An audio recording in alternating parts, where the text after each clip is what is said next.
성경 봉독하시겠습니다. 다니엘 11장 28절입니다.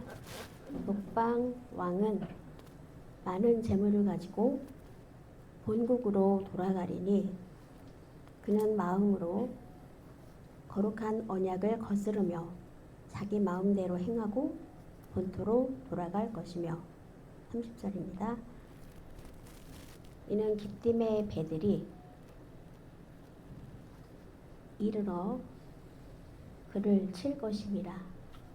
그가 낙심하고 돌아가면서 맺은 거룩한 언약에 분노하였고 자기 땅에 돌아가서는 맺은 거룩한 언약을 배반하는 자들을 살필 것이며. 아멘. 앉아주세요.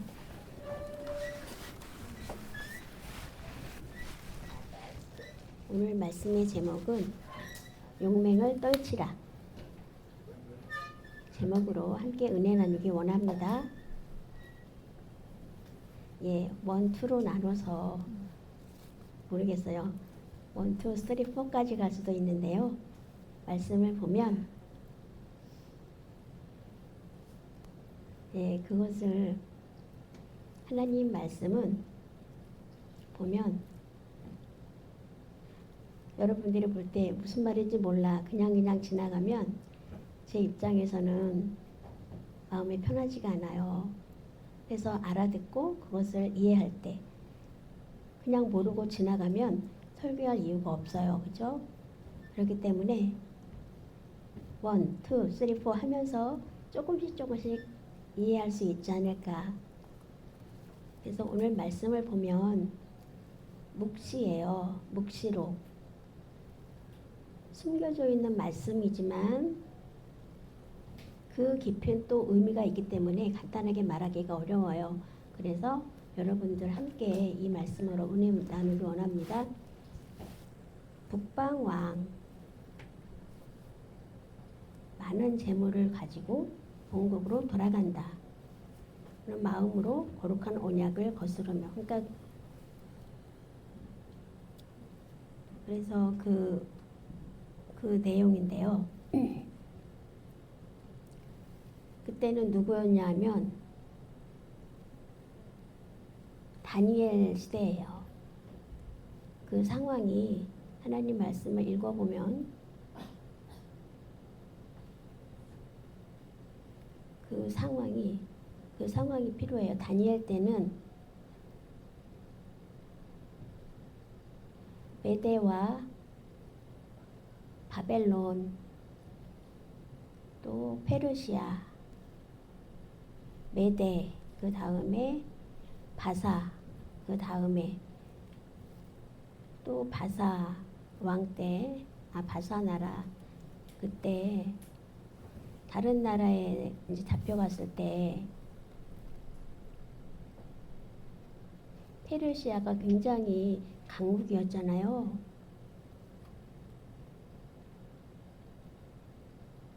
북방왕이라는 건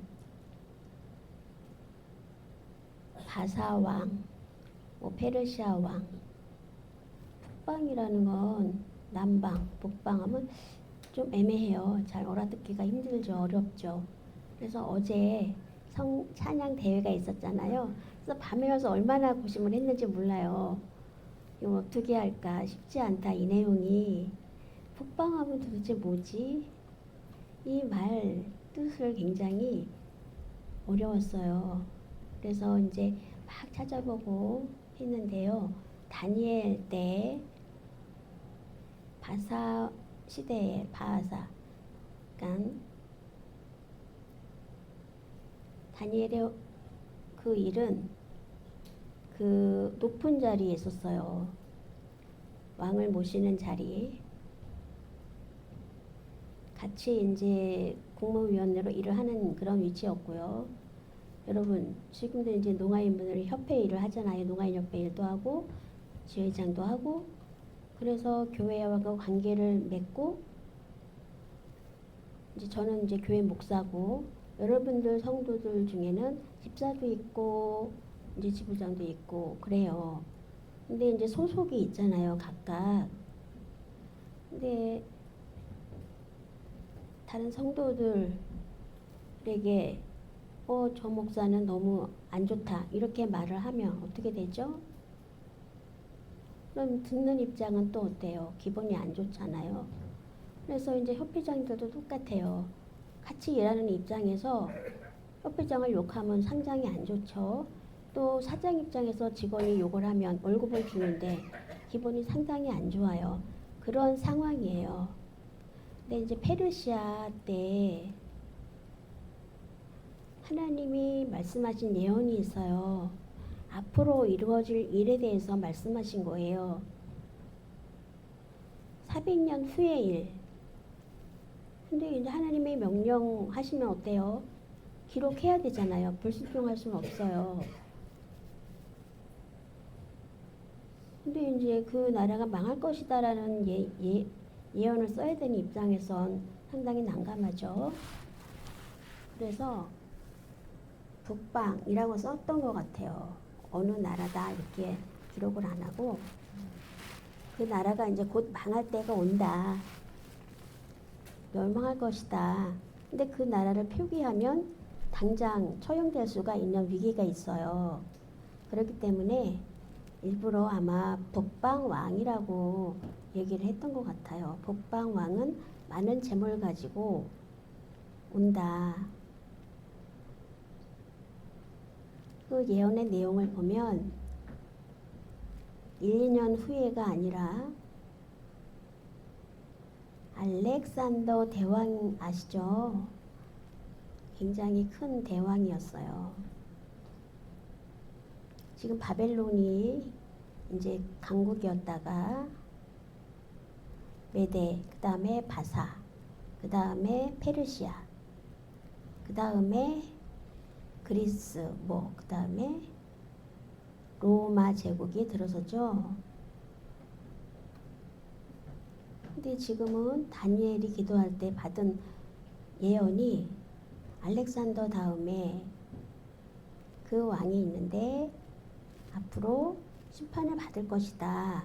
그리고 그 왕이 미쳐가지고 그런 심판을 받을 것이다. 그런 내용을 기록하고 있어요. 근데 왕 이름은 엘피파세스라는 왕 이름이에요. 엘피파세스. 그 왕이 다니엘이 보기에 이제 그 왕 이름은 몰라요. 앞으로 왕이 될 텐데 몇 년 후에 400년 후 외적 그래서 2년 후에 4년 후에 왕 이름이 엘피판세스라는 왕인데 4대 왕인데 이제 이 성경에는 없지만 역사에는 있거든요. 근데 그 왕이 위대한 왕이라는 뜻이 있대요, 이름에. 근데 미친놈이다. 왜냐하면 상당히 괴팍하고 잔인한 왕이었나 봐요. 남방이 있었고 북방이 있었는데 북방 왕은 누구였냐면 누구였을까요? 지금 오른날로 하면 그리스, 엘라, 그 다음에 남방은 이스라엘 밑에 남방 어딘가요? 남방 로마가 있으면 그 밑에 이집트예요. 남방은 이집트. 그 애굽이라고 했죠 옛날에. 일단 그 남방 왕을 이집트 왕을 지칭해요. 그리고 이제 엘라는 근데 이제 이스라엘을 거쳐서 가요. 그래서 이집트를 격파하고 이깁니다. 그래서 북방 왕이 이겨요. 그래서 이제 승전을 하고 돌아오는 중에 2차 대전을 또 합니다. 그런 상황이에요. 지금 오늘 얘기가 상당히 어렵죠. 본문 얘기가 예, 굉장히 어려워요. 이거 어떻게 설명을 해야 될지. 보면 묵시는 명확하지 않고 어쨌든 예, 눈에 나타나지는 않죠. 요한계시록 예, 이렇게 써요. 수어로 요한계시록 계자를 써서 계시록. 요한계시록 내용을 보면 사자, 독수리, 뭐 머리가 7개 있고 뭐 이런 내용을 다 읽으시면 여러분 이해하시나요? 무슨 말인지를 도저히 모르겠잖아요. 예, 이사야, 계시록 이렇게 보면 다니엘도 묵시를 기록했는데요. 돌려서 이렇게 적은 것 기록한 것 같아요. 예를 들면 제가 이제 총농선에 다 알지만 예수님을 믿는 거 다 알잖아요. 근데 우리는 다 알지만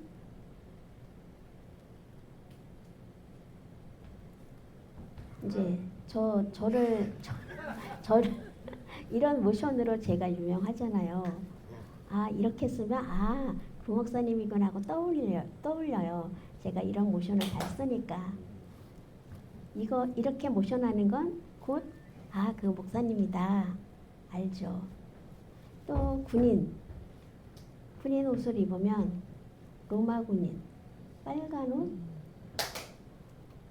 그럼 빨간 옷이다. 그러면 알아요. 요한계시록 그 상황에서 계시록을 적을 때 자유의 몸이 아니라 자유의 몸이었을까요? 투옥돼 있을까요? 예, 반모섬에 유배가 돼 있었어요. 그래서 군인들이 이제 지키고 있는 중이었고요. 그때 말씀을 기록을 해요. 근데 이제 그 기록한 것을 이제 기록해서 바깥으로 줘야 되잖아요. 근데 오늘 얘기처럼 한국 수어 그 성서연구원이요. 거기서 이제 목사님이 오시거든요. 지난주 말씀.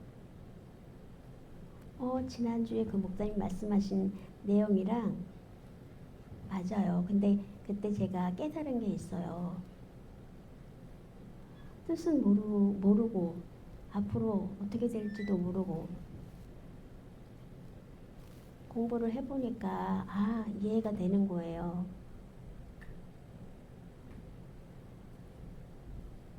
요한이 이제 마지막 예수님의 제자잖아요.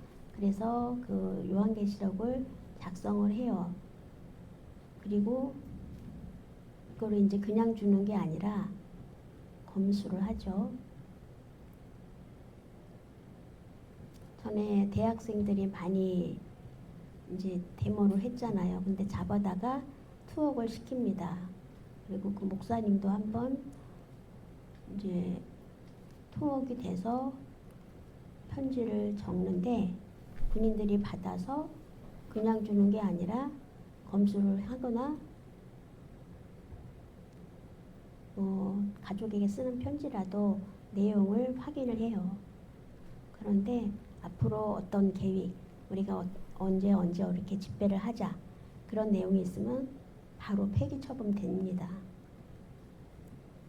군인 입장에서는 예, 부모님이나 이렇게 형제들한테 보내는 편지는 보내주지만 근데 옛날에 이제 요한은 적었는데 계시록 말씀을 적었는데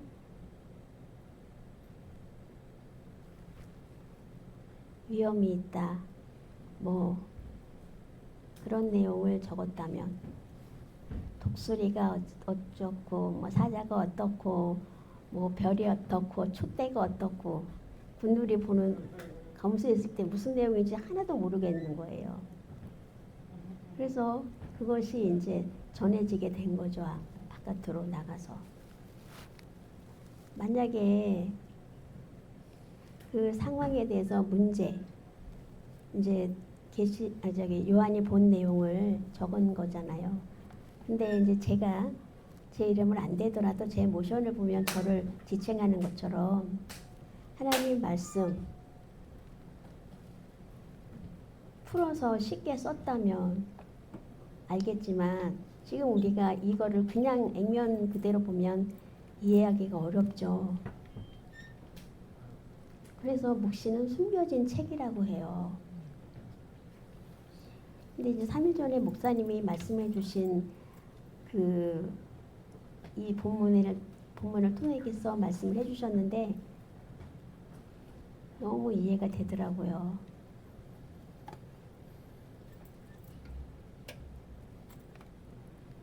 그 상황이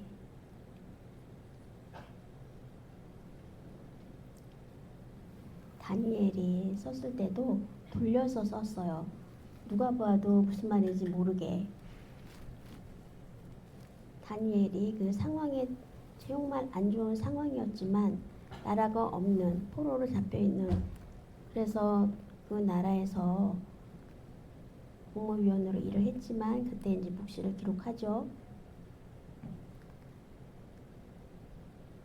그래서 그 하나님을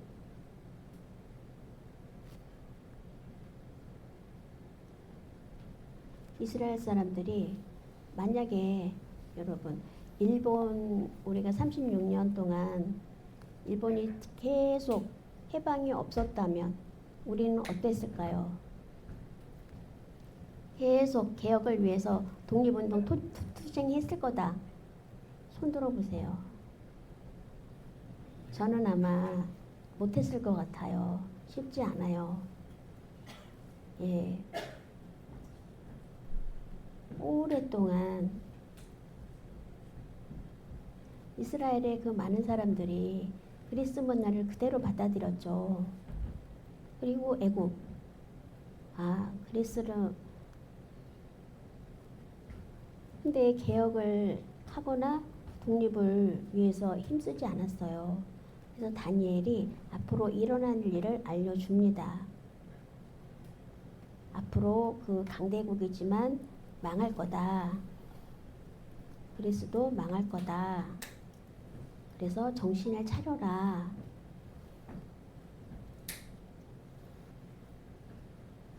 망하게 되면 어떻게 돼요?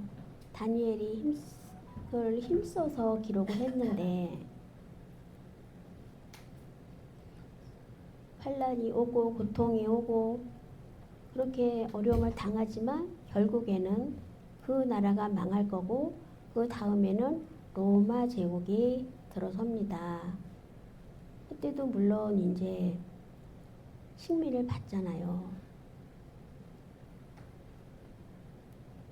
바벨론도 죽었고 바사도 망했고 로마도 결국 나중에 패망을 하죠. 모두 말씀대로 됐어요, 여러분. 하나님의 말씀은 죽지 않아요. 살아 있습니다. 믿고 붙잡은 사람들 믿음으로 삽니다. 여러분, 하나님의 말씀을 주시면 그 말씀을 전달하면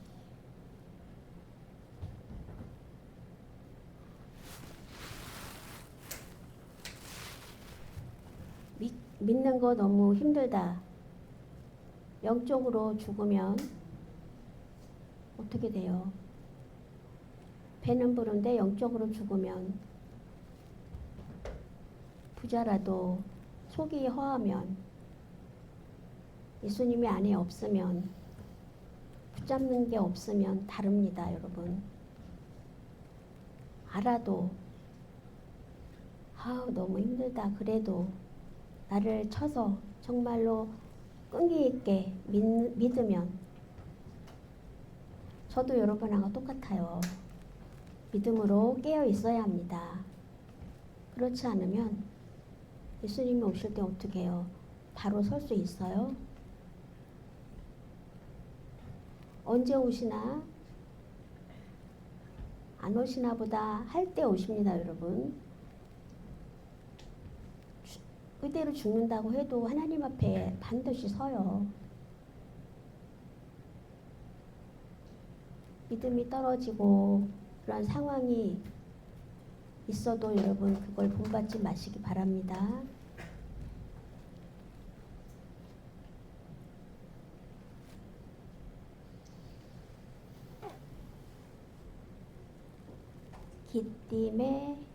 기띔은요,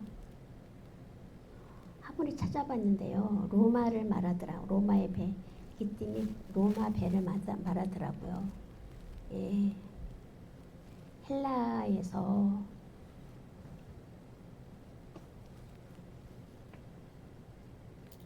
헬라가 이제 화풀이는 누가 해요?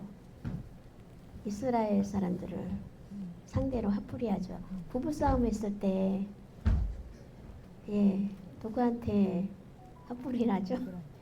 자녀들도 많이 화풀이를 당하죠. 여러분 많이 경험했을 겁니다. 대화를 했는데 부인이 갑자기 막 인상 쓰고 막 얘기를 해요. 그러면 그 헬라가 1차로 침공을 했어요. 2년 후에 다시 침공을 하러 가요. 근데 이제 애굽에서 이제 로마가 와요. 로마 배들이. 그래서 동맹을 맺습니다. 그래서 둘이 합쳐서 헬라를 침공하자. 헬라 입장에서는 로마하고 이집트하고 힘을 합쳐서 동맹을 한 상태에서는 침공할 수가 없죠. 그래서 다시 돌아갑니다.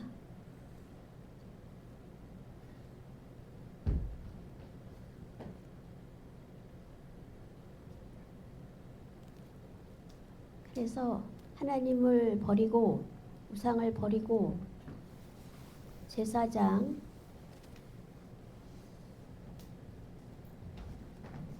제사장인데도 하나님을 버리고 우상을 받듭니다. 그래서 우상을 섬겨요.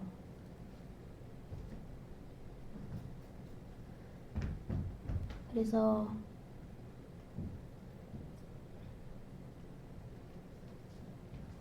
제사장은 하나님을 아는 사람이에요.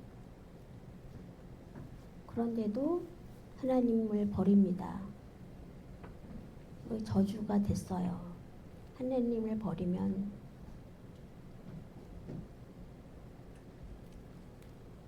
헬라가 있고 이집트가 있잖아요. 근데 이스라엘이 중간에 끼어 있어요. 열심히 믿고 하나님만을 신뢰하면, 하나님을 잘 믿으면 헬라가 아무리 침공을 해도 못할 거예요, 아마.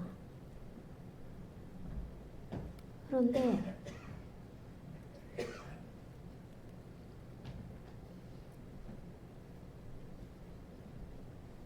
그거를 다 받아들이죠. 걱정을 하면서도 또 방법을 찾지 않고 하나님을 의지하지 않고 우상을 섬기고. 하나님은 어떻게 했어요? 하나님의 저주는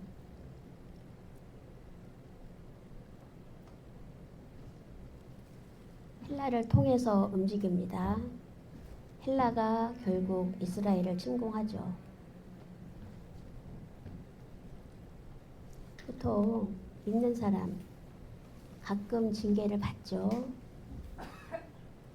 네, 사람을 통해서도 징계하시고 환경을 통해서도 하시는데 어쨌든 믿음을 지키면 문제는 없을 거예요. 그런데 하나님을 믿지 않고 하면 하나님이 매를 드시죠. 하나님을 말씀을 주시는 이유는 정신을 차리고 다시 찾아오라는 목적이 있으세요. 한국 교회 점점 줄어들고 있다. 정말로 믿음으로 사는 사람은 삽니다. 여러분 상황을 보면 세상 교회 뭐 이렇게 교회가 욕을 먹는 그런 상황. 근데 거기에 대해서도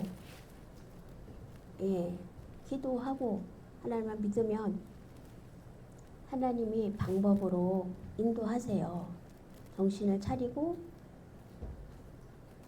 매를 맞을지라도 매를 맞지 않으면 어때요? 뉘우치지 못하잖아요. 매를 맞으면 아프죠. 그럴 때 하나님을 대항하면 안 됩니다. 정신을 차리고 하나님을 찾으면 살 수 있는 거죠. 동성애가 좋지 않다, 싫다 그렇게 말하면 앞으로 잡혀가는 시대가 올 거예요. 지금 미국이 그렇죠. 우리는 어떻게 대응해야 될까요? 미국도 그런데 우리도 할 수 없어. 이렇게 하지 말고 정신을 차려야 해요. 지금 한국에도 위기가 있어요.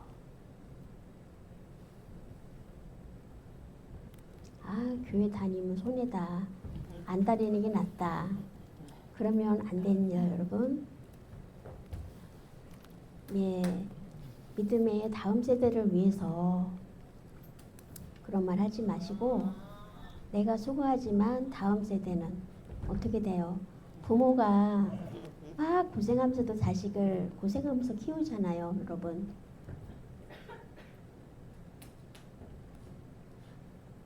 내가 만약에 정말 자식을 낳아서 키웠는데 기도 많이 해야 돼요. 하나님 말씀을 붙잡아야 돼요. 그러면 삽니다. 그런 믿음을 가지시기 바랍니다. 여러분, 이 내용들이 어렵지만 주님 말씀으로 어리석게 빠지지 않고 하나님 말씀 가운데 우리 같이 믿는 여러분 되시기 간절히 부탁드립니다. 기도하시겠습니다. 하나님 아버지, 용맹을 떨치라는 제목으로 말씀을 나누었습니다. 하나님을 붙들지 않으면 어떻습니까? 재앙입니다. 그런 어려움 가운데도 있지만 우리가 용맹을 떨칠 때 그 두려움을 이기고 결국에는 승리를 할 줄 믿습니다. 그런 생활을 할 수 있게 도와주세요. 감사하며 예수님의 이름으로 기도합니다.